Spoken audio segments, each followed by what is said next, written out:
வணக்கம். நான் சுதர்ஷன் மகேஷ். இந்தியா டுடேயினுடைய மூட் ஆஃப் தி நேஷன் பத்தி நம்ம சில வீடியோஸ் பார்த்துட்டு இருக்கிறோம். அந்த வகையில இந்த வீடியோல நம்ம பார்க்க போற விஷயம் அசாம் மாநிலம். அசாம் மாநிலத்துக்கு நம்ம தமிழ்நாட்டோடு சேர்ந்து ஏப்ரல் மே மாதத்துல சட்டமன்ற தேர்தல் நடைபெறவிருக்கிறது. ஸோ ஒரு குட்டி மாநிலமா இருக்குது வடகிழக்கு மாநிலம்.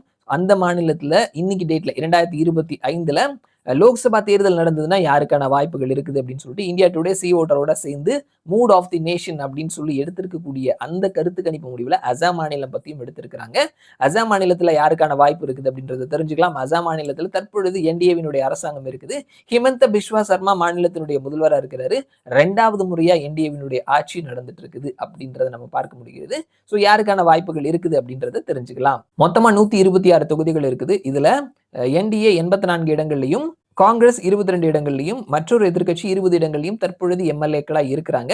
ஸோ போன லோக்சபா தேர்தலில் நம்ம பார்த்தோம் அப்படின்னா வாக்கு சதவீதத்துல என்டிஏ 47% வாக்குகளையும், இந்திய அலையன்ஸ் 39% வாக்குகளையும் பெற்றிருந்தாங்க. தற்பொழுது பார்த்தோம் அப்படின்னா என்டிஏ 2% வாக்கு சதவீதத்தை அதிகரித்து 49% வாக்குகளை பெறுவார்கள்னு சொல்லியிருக்கிறாங்க. இந்திய அலையன்ஸ் அவர்களும் 2% வாக்கு சதவீதத்தை அதிகரித்து 39லிருந்து 41% அவர்களுடைய வாக்கு சதவீதம் உயர்கிறது அப்படின்னு சொல்லியிருக்கிறாங்க. நம்ம சீட்டா பார்க்கும் பொழுது மொத்தமா 14 இடங்கள் இருக்குது.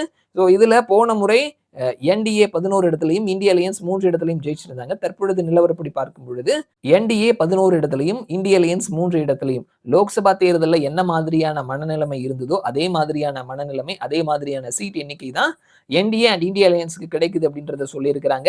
வாக்கு சதவீதம்னு பார்த்தோம்னா 2 பேருமே கிட்டத்தட்ட 2% வாக்கை அதிகரிக்கிறார்கள் அப்படின்றத பார்க்க முடிகிறது. ஸோ லோக்சபா தேர்தல் அப்படியே வந்துட்டு சட்டமன்ற தேர்தலை பிரதிபலிக்குமா அப்படின்னு கேட்டோம்னா அதற்கான வாய்ப்புகள் இருக்குது. ஏன்னா வடகிழக்கு மாநிலங்கள் பொதுவாகவே வந்து மத்தியில யார் அரசாங்கத்துல இருக்கிறாங்களோ அவர்களுக்கு ஆதரவாக தான் அவர்களினுடைய வாக்கு அப்படின்றது இருக்கும். ஸோ அதனால இந்த ஒரு மனநிலைமை மத்தியில மீண்டும் மோடியினுடைய அரசாங்கம் இருக்குது அப்படின்றதுனால இந்த தேர்தலில் மீண்டும் என்டிஏவுக்கான வாய்ப்புகள் வர்றதற்கான வாய்ப்புகள் இருக்குது. So India today mood of the nation படி பார்க்கும் பொழுது லோக்சபா தேர்தல் நடக்கும் பொழுது எவ்வளோ சீட் என்டிஏவுக்கு கிடைத்ததோ, இந்திய அலையன்ஸுக்கு கிடைத்ததோ அதே எண்ணிக்கை இன்னைக்கு டேட்ல லோக்சபா தேர்தல் நடந்தாலும் அதே எண்ணிக்கை தான் கிடைக்கும்னு சொல்லியிருக்கிறாங்க.